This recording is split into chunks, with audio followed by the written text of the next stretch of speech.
راځو ملګرو نن په موبایل تخنیکونو باندې کار کوو. که چېرته موږ ته یو ملګری په واتساپ کې میسج راولېږي، هغه که وایس میسج یا ټکس میسج، نو د دې لپاره دغه طریقه اپلای کوو.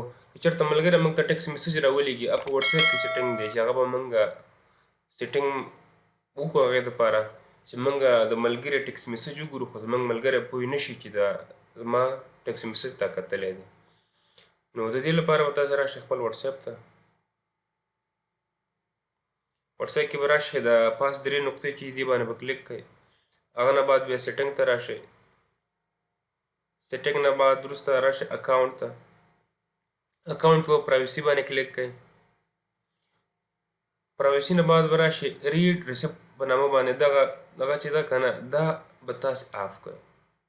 کله مو چې آف کړه، نو اوس که تاسې ته ملګری ټکس میسج رالیږي، تاسې به دا سین کولی شئ، خو ستاسې ملګري ته پته نه لګېږي چې زما ملګري زما میسج کتلی دی. دا طریقه یوازې په ټکس میسج کې اپلای کېږي.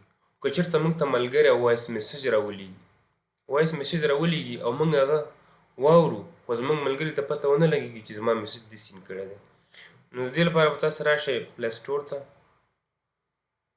پلی سټور کې به ورته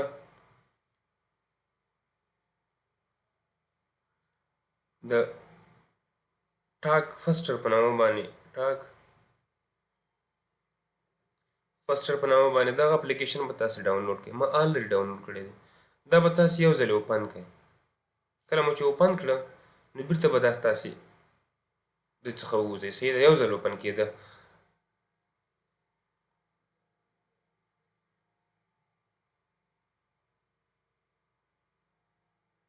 هغه نه بعد راشئ واتساپ ته.